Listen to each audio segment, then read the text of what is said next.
All right, so we're going to start the meeting, if that's all right with everyone.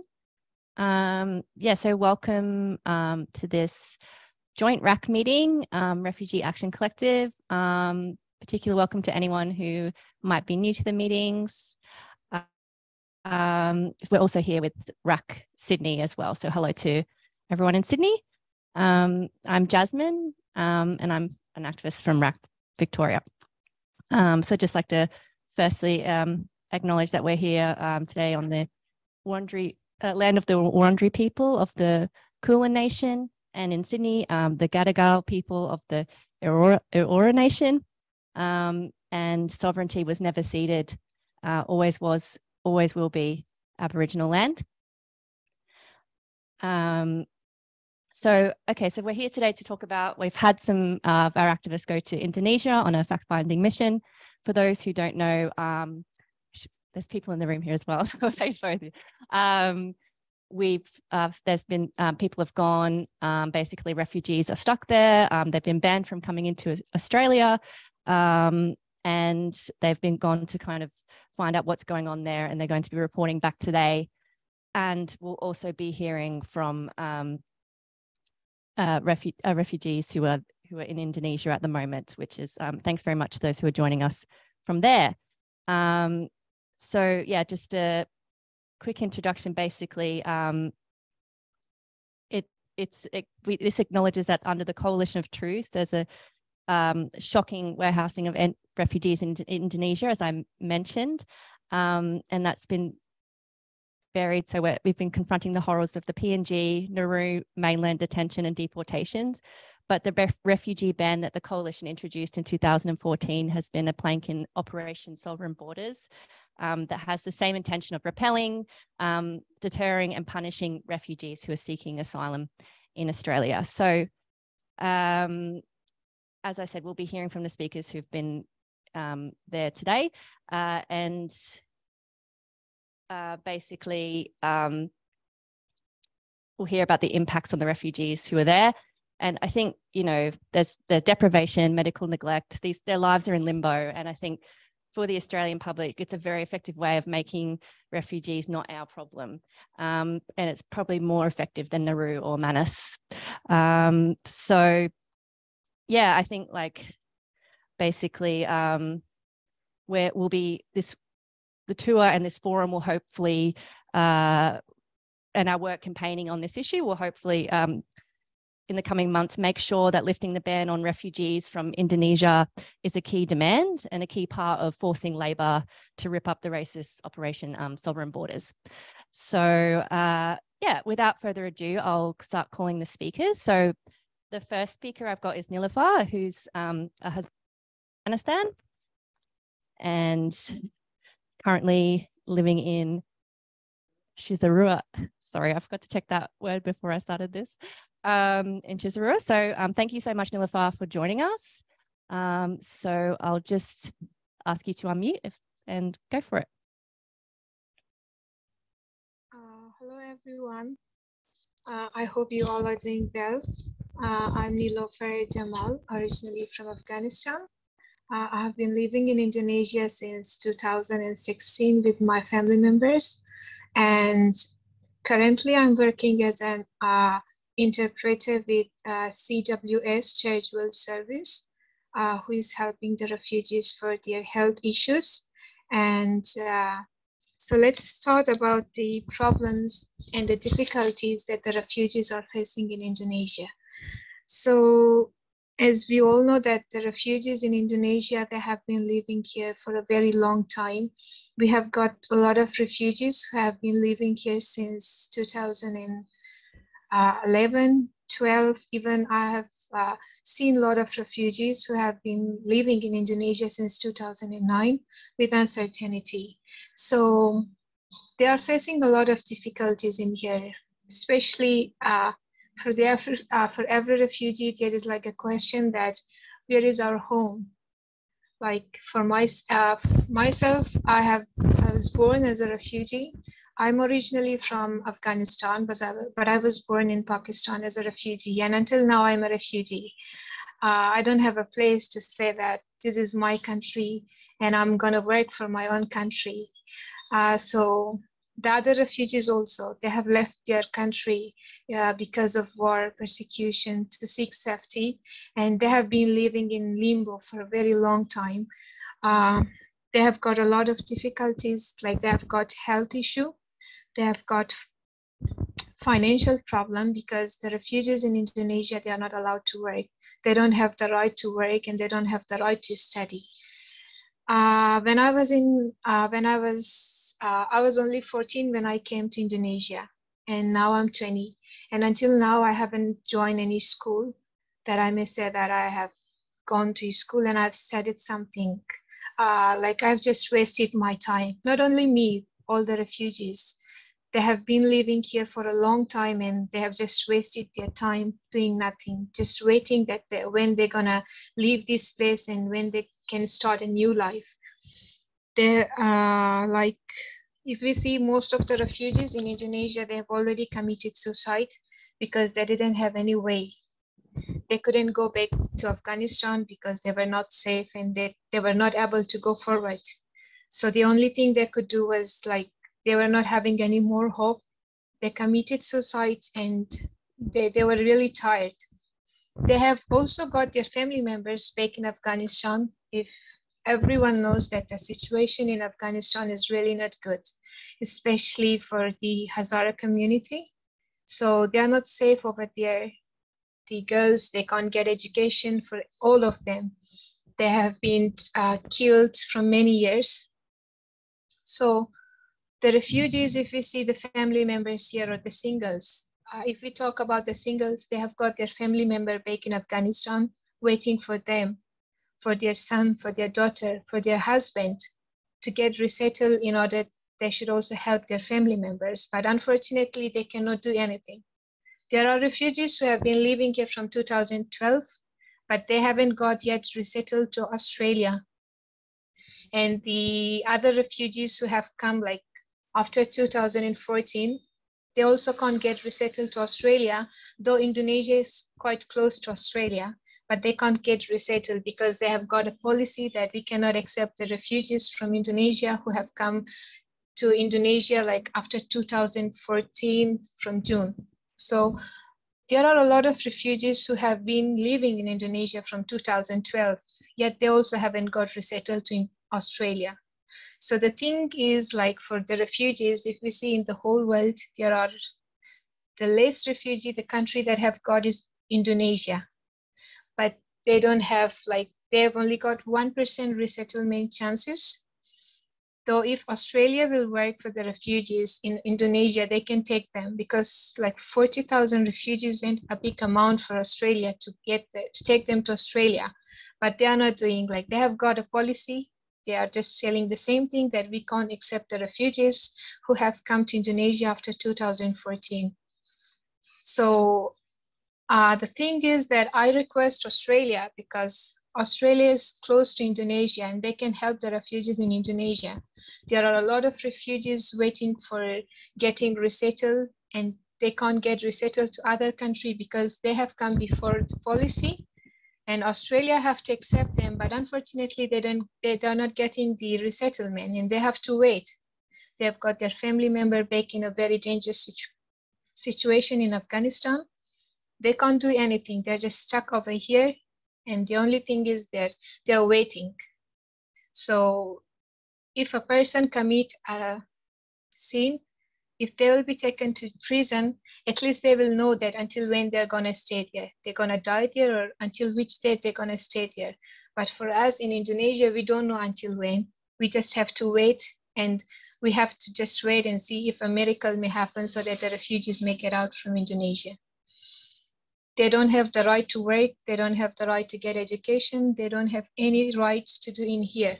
The only thing is that they just have to stay and just wait that when they will get out from Indonesia. And the resettlement chances are really, really so less in Indonesia rather than the other countries.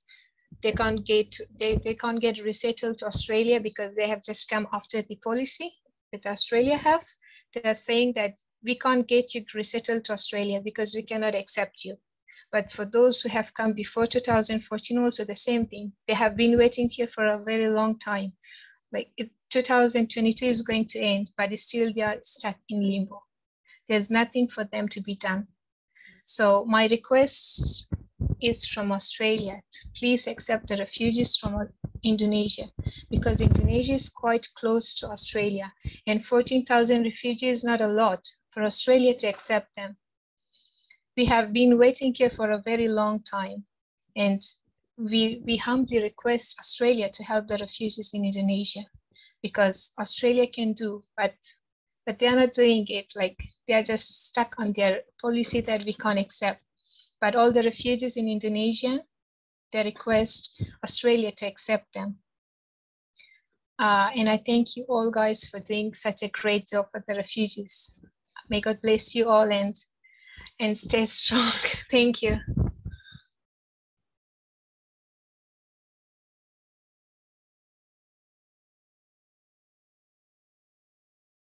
Thank you so much, Nilofar. Really, powerful words, and thank you very much for joining us today. I just want to check, is Mohammed here? Just wave, or if you want to put in the chat, yes. Oh, I can see it. Is that Mohammed Katak? You might be on a different screen. You might just scroll across, but if you can just let us know what your screen name is, that would be wonderful, because I know you're on someone else's laptop at the moment. That's okay if he's not. That's all right. Doesn't look like he's here yet.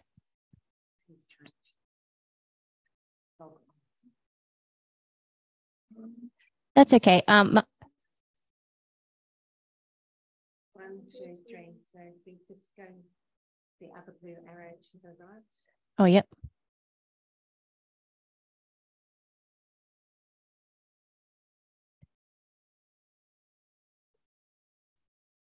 Oh, he's gone.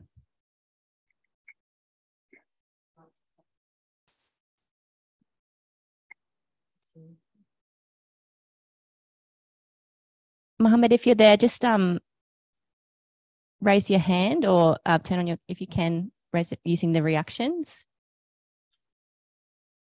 That's okay. We'll come back to you, Mohammed. And then if you're here, and then we'll come back to you, just send us a message in the chat or use the reactions to raise your hand. Okay, that's all right. So we'll come back to Mohammed. But now I'll hand it over to Margaret Sinclair, who's a RAC Melbourne activist who went to Indonesia as part of the... Oh, well, hang on. I've got Mohammed. Oh, that's a different one. Sorry. We're after a Sudanese man who's 24 years old and is in Jakarta. And we've messaged each other, and he's had some issues with his phone, and he's got somebody else's laptop, and he is trying to join us, and we will hear him in a bit, hopefully. Yeah. Yeah. That's all right. Cool. Thanks, Margaret. Well, I'll pass it over to you now.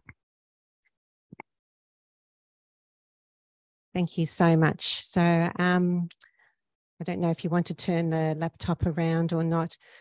I'm not probably the most interesting person to see, but I am here. And in the first 2 weeks of October, both Ian Rintoul and myself were in Indonesia. But I'd just like to start off with an acknowledgement that I'm speaking on the lands of the Wurundjeri people of the Kulin Nations. So when I went to Indonesia, I had obviously over the past several years had some contact with refugees there, which was a great honour. But it was very shocking to see many of the conditions that refugees were living in. And I don't think anyone in Australia would have much of an idea unless they had gone and seen. So we know what the effects of uncertainty is on a person's mental health. We've seen it with people in long-term detention in Australia and on Manus and Nauru. and those effects are quite real as well in Indonesia.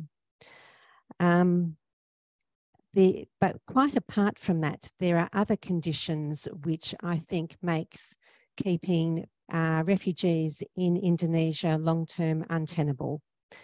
And we know that people are kept there because of Operation Sovereign Borders that kept pushing people back or refusing to let people through. We've had the ban on anyone who registered after July 2014. We had Scott Morrison in that same year in 2014, also reducing the number of people that Australia took. And altogether, that's left a lot of people in limbo for a very long time. Some of the conditions that we found for the 2/3 of those 14,000 people who live in IOM accommodation, that's International Organisation for Migration, was that none of it at all was suitable, not for families, not for single people, but particularly, I think, for families. There were single rooms that were used for whole families.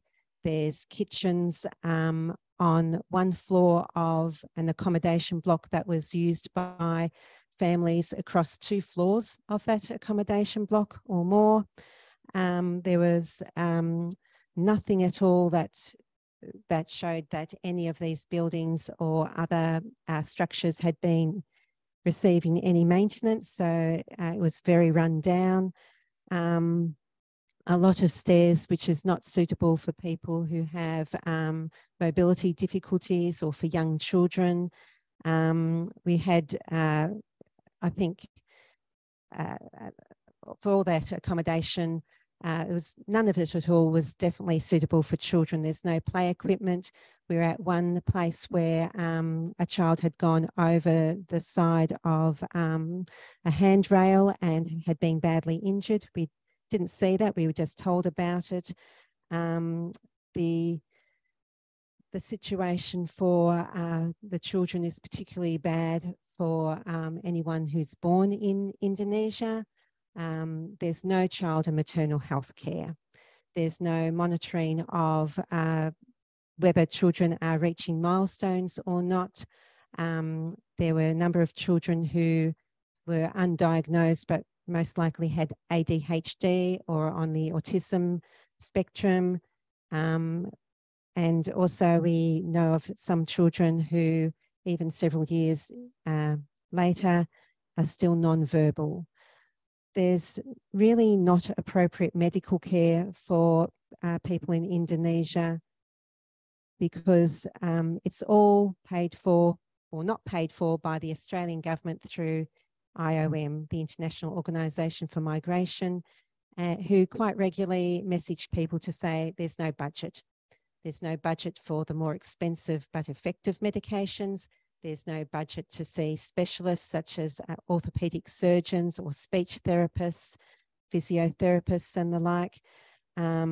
There's the sort of situation where as time goes on, the medical needs are more complex because you have a mixture of physical and psychological conditions that are just not being met.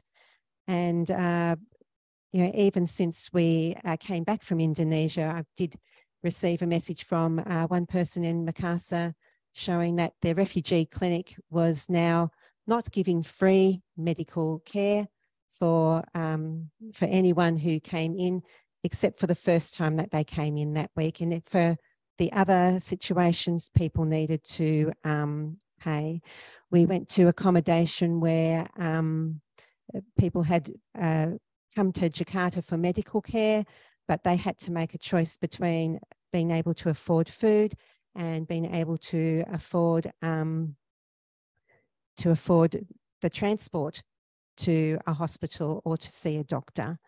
So the whole situation is just one of deep, deep despair, and it is getting worse because the amount of money that people are given in Indonesia through IOM, the $125 Australian per month for an adult, the $50 per month for a child, or for those who used to be children because they're still given that amount, doesn't go far enough.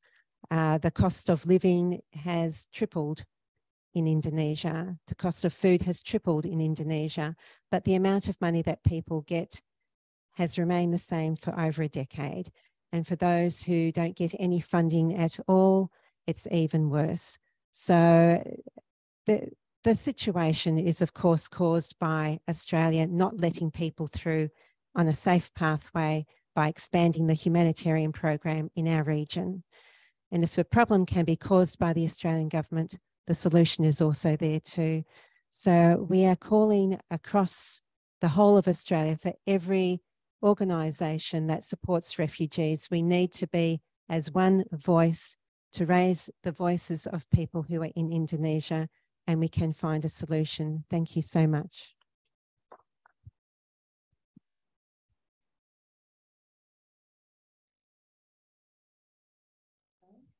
Thanks, Margaret.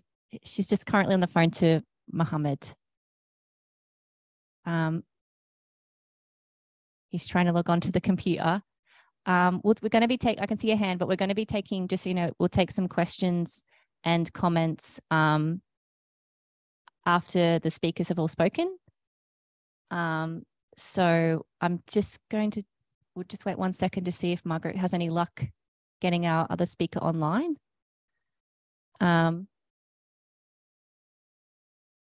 Yeah, I know the mic is off. We're talking about a different Mohammed. So a Mohammed who's in Indonesia who wanting to speak and is on the phone to Margaret at the moment. Sorry to confuse you. But it shouldn't be too long. But yeah, basically what will happen is once the speakers have finished, everyone can raise their hand and you can all have time to ask questions and make contributions, and we can talk about how best to get organised. I might have to call in Mohammed at the end. I think he's having a little bit of issues. So I'll call Ian. Are you, is it okay if I call you next?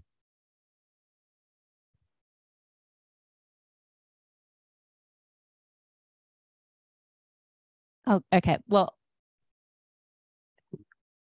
hi, Ian. So is that okay? Yeah, because we're having a bit of issues with Mohammed. So our next speaker we've got is Ian Rintoul from RAC Sydney. And he was also on the trip to Indonesia. So I'll hand it over to Ian. Yeah, thanks, Jasmine, and thanks to Nilofar and anyone else who's in Indonesia who's on the Zoom, where we're very grateful for the hospitality we've got from people who are in very desperate circumstances. But as always, the generosity that they offer to us is something that we'll carry with us. It's a bit of a pity we haven't. Hopefully, we'll get Mohammed and some other people who are in Indonesia, because there's nothing quite like hearing the situation from the people who are experiencing it. I mean, it is difficult to sum up. I mean, anyone who is familiar with the situation for refugees in detention in Australia or on Nauru and Manus Island will understand what's happening in Indonesia. I think it's I thought I knew a fair bit. I was familiar, knew that people were being incarcerated in Indonesia, but there's nothing quite like going there and seeing the situation. It's a bit like the first time you see Villawood, to actually be confront with the reality of what they're putting up with. And IOM, the International Organization for Migration, which pretends to be a UN organization but isn't, which is funded by governments around the world really to do their dirty business in places like Indonesia and other countries. And it does have a partnership arrangement with the UN, but it's certainly got no human rights mandate or anything, sort of refugee rights mandate. And they're the people who are responsible and are funded, over 80%. We haven't got the most recent figures, but they're funded by over 80% from what we know by Australia. They're the people who actually provide the accommodation and provide the income support that Margaret's talked about. But IOM has got a singular capacity to find the most decrepit, rundown places that you could find. I mean, it's certainly like people are familiar with the kind of houses that immigration finds or sometimes settlement services here find for people who are being placed in detention. But Margaret went through a little bit of it. It's difficult to describe without seeing it. The degree of the overcrowdedness, the unhygienic standards, the difficulties that people have with the lack of services and the lack of resources in the place. Although I have to say, I'm always amazed and astonished by the ingenuity and the capacity of people who got nothing to be able to do enormous things, even if they have to go up and down 4 flights of stairs to actually cook on the bottom flight, even whether it's pouring rain and teeming rain, to actually carry the food back up, and in tiny rooms that were many places that were for student accommodation. So that's a very tiny room, but now are housing, for accommodating whole families. I think the other aspect, which Nilofar sort of touched on as well, is that for the general situation for refugees, as far as the Indonesian government is concerned, they're illegal immigrants. So there's no right to work. There's limited right to education. Actually, people generally can go to, I can go into that maybe a bit later, but people can go to primary school. Generally they don't. But people don't have any right to education kind of beyond that. So they don't work. They are not allowed to drive, not allowed to property, not allowed to get married. There's a curfew in the IOM accommodation, and people sometimes are taken to detention if they break that curfew, or they're back late or whatever. There's no detention presently in Indonesia, except it's used as punishment. But that came to an end in around 2017, 2018. So people are now accommodated in those rundown accommodation. I think there's a number of things associated that there's two dates I want people to go away from this meeting to keep in their heads. One is one's already been mentioned, July 2014, when Morrison implemented the ban on accepting any UNHCR refugees from Indonesia to Australia. And what that has meant is that people are being warehoused in exactly the same way they're warehoused in, well, particularly Nauru, but also Papua New Guinea. At the moment, they're being housed in warehoused in Indonesia. The other date is March 2018, because what happened on that date was that IOM actually refused to provide income support for anyone who arrived after March 2018, or in some cases provide accommodation. So we saw people who one family in Caladeras, which is a very that's another story. It deserves to be told itself, but it's not run by IOM. Actually, the refugees have taken over what used to be a military compound and are running it themselves, even though the power and the water has been turned off, and they've had to reconnect that themselves. People live inside tents inside this building.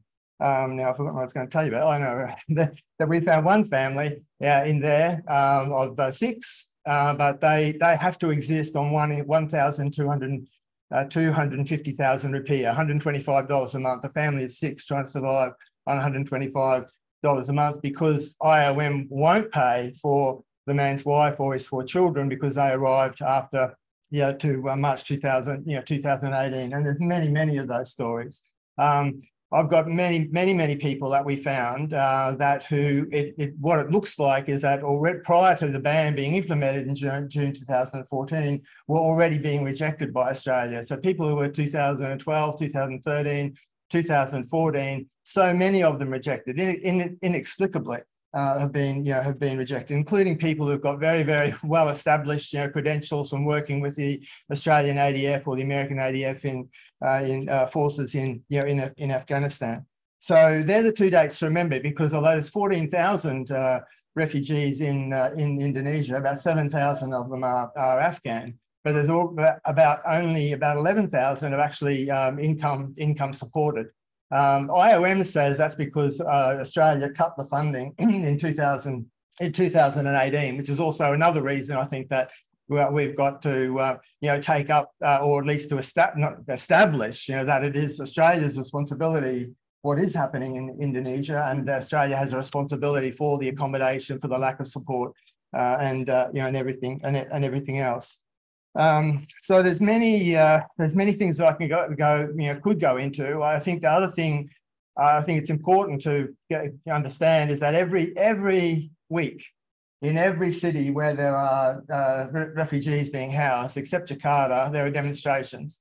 There are demonstrations outside UNHCR. Now they've been going on for at least a couple of years, and sometimes longer than that. But they're every week outside the UNHCR demanding issues about their resettlement, their accommodation, their situation in Indonesia. Now, some of those are actually quite savagely repressed. I mean, we saw one example in Makassar where one evening, not long before we were actually in Makassar, where they turned the lights out. The police came towards the end of the demonstration, bashed, hospitalised a number of the refugees, including children, to try and get the demonstrations off the street. We see, unfortunately, situations in which UNHCR itself has threatened refugees who've actually camped outside their headquarters that it's unlawful to do that, and the fact that they're involved in unlawful activity will be noted on their records, and that they may well not be resettled because they've been involved in that kind of unlawful activity.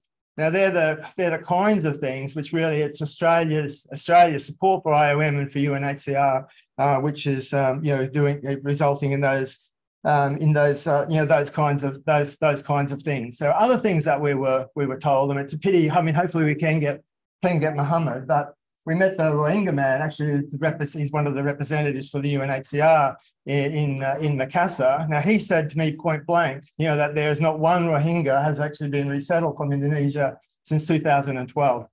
They haven't been told that there's a ban, but there clearly is a ban. There clearly is a ban on Africans. Africans aren't resettled from Indonesia here, and nor Pakistanis. Now, those things, I've asked around about whether there's a clear indication from the Australian government about what their priorities are about UNHCR resettlement. I've not seen that, but the practical reality is that you've got people who are not just warehoused, but are indefinitely warehoused and suffer from that ban. At the moment, they have no possibility of actually coming to Australia. I think the other thing, it's not been established so clearly already, that Indonesia is every bit a part of the border protection, Australia's border protection regime, right from the beginning. The fact that people were turned back. We actually met one person in Jakarta who was on the first boat that was turned back from Australia to Indonesia. That was 2014 actually. He's still in Jakarta. There's one family that's been in Indonesia since 2000. They've been there 22 years without being resettled. So I think they're some of the things that I think that we're hopeful. I mean, I think we have known about Indonesia. Indonesia's been part of what we've campaigned about. We've known about the ban in 2014. We've raised that ban, as part of what the refugee movement has done since 2014. But I think in the present situation, we need to, push the issue of Indonesia actually up the agenda. One of the reasons for that is actually not just the Afghans, but I think the Afghans have exposed, part of the complete, I can't think of the word, about the problems associated with Indonesia, the lack of resettlement. What Giles says at the moment from the people who've been to see him is that there will be no announcement about Indonesia, even though if you look at the ALP policy, they're actually committed to reviewing the situation with the implication that actually the ban might be lifted. But that's not what the government has said so far, and that's not what they've indicated. But they have said that they're going to settle 16,500. That's what Morrison agreed to. 16,500 Afghans are going to be resettled outside the usual quota over the next 4 years. Now, there's 7,000 Afghans in Indonesia. Right? If they wanted to fulfill that quota, or even to be part of that quota, they could go tomorrow and get 7,000 Afghans who are in Indonesia, and not just do something about their situation, but to do something about the situation of the families and the relatives that they've left behind in Afghanistan, in Pakistan. And again, the stories that are told about that are just are heartbreaking as they always are. And in the same way, it's fairly clear to me that some of the people who were coming to Indonesia joined their husbands and fathers in 2017, 2018, 2019, just prior to the Taliban takeover. I mean, I don't know. I couldn't really establish whether that's because they were becoming aware that that was a possibility, and so therefore the situation was becoming much more precarious, or just the separation was so long. But there's clearly the fact that quite a number of women and children actually joined their fathers and husbands in that period. But as I said before, because if they came after 2018, they've got no kind of support. And we also found 2 examples where people who attempted to support their families by baking bread and selling it to locals or even selling it to refugees actually were arrested, and detained. And with the okay, if you like, with the acquiescence of UNHCR allowing immigration to crack down on people who were trying to exist in that way. So yeah, maybe that's enough for me. I'm sure there's a lot of questions, but as I said, I think for people who are very familiar with the situation in Australia with the offshore regime, Indonesia is every bit as bad as what we've experienced and understand about PNG and Nauru. Nilofar mentioned the suicides. We're familiar the same kind of way, the way indefinite detention and the uncertainty actually results in people self-harming and take their own lives. And the 17 suicides, I think, since 2018. The mental health situation, well, I don't need to go into that. I think either people who are familiar with the difficulties that their precarious existence actually create for families and refugees who've got no guaranteed future. So yeah, hopefully we can hear a little bit more from Indonesia. But remember those 2 dates: July 2014, March 2018. We need to make Indonesia much more well known in the refugee movement, and we need to campaign absolutely to end the ban. That ban needs to be lifted, and we also need to campaign to increase the allowance. Things that the Australian government can and should and must do something about.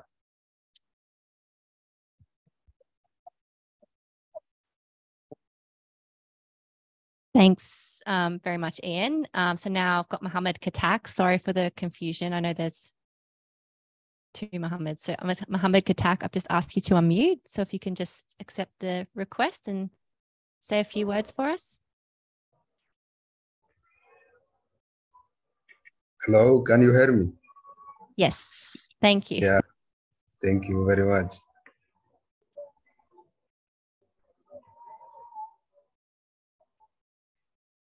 Okay, my name is Mohammed Katak.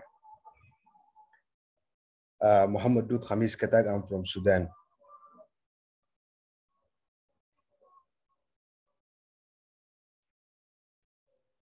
Can you hear me? Hello? Yes, we can hear you. Go ahead. Yeah, okay. I thought that you were gonna ask me a question. We can ask you a question, yeah. Okay. Hello, Mohammed. It's Margaret here. Yeah. Yeah. Can see you. Yeah, thank you. Hi. Yeah, maybe we could start off with you telling us how old you were when you arrived in Indonesia. Okay, I arrived in Indonesia when I was 17 years old. I'm here since 2015, January. And how did you end up in an immigration detention center in Indonesia? Okay, when I was arrived in Indonesia, I was 17 years old. The first time I came in Indonesia. I don't know too much about UNHCR and something like this. Just some friend told me that I go to register in UNHCR. Then in the same months, I go to Makassar city. I was detained there for 3 years and 3 months and 16 days in Makassar city.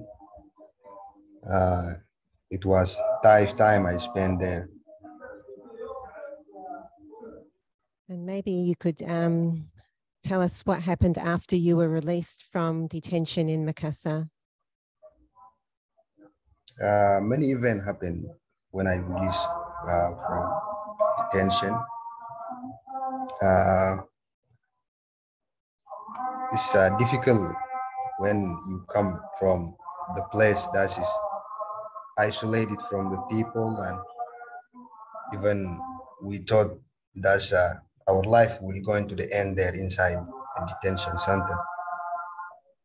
But we still we stay there stronger, and we come outside hopeless, and until this day. And there's the many things happening for me, like other refugees. I think I can hear the call to prayer in the background there. I'm just sort of wondering, would you be able to explain to people what that process that you went through with UNHCR was? Because you are recognised as a refugee, but what did UNHCR tell you about your chance of being resettled? Okay, I'm from Sudan, from the state called Darfur. There is a war going there until this day. It's not a peace.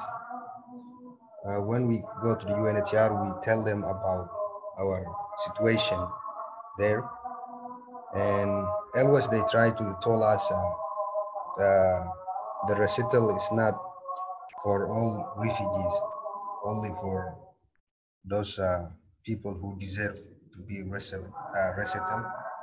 And we accept that. Also, we don't have any choice to choose to return back home, or also we keep moving in here is so difficult without any activities or without working or study something.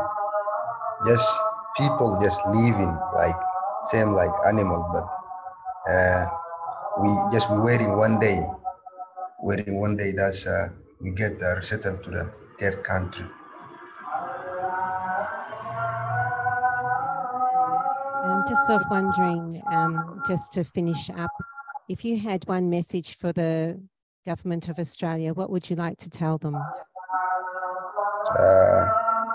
Actually, we are hopeless, and the government wish the better and wish the it's not a better. And we are not a politician, but we send our message to Australian government that please look for those voiceless and forgetting refugee in Indonesia.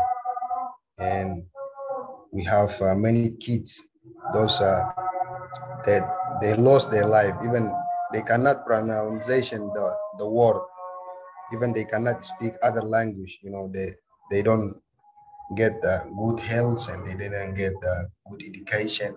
Even I'm not a person who talking about himself, and I'm not a selfish person, but I'm talking about all refugees, Afghanistan, Somalia, Sudan. All all human life is matter. And I spent 8 years. That's too much for my life, but I wish for the better day. That is the Australian government change its rule and look for us, and we also we want to live like we want to start our life. We didn't lose any hope, and yes, that's my message. Thank you so much, Mohammed. You spoke so well, and I know it's not the easiest of things, especially when we've had such a struggle with technology this evening. But thank you so much. Thank you. Thank you very much. I appreciate it. Thank you.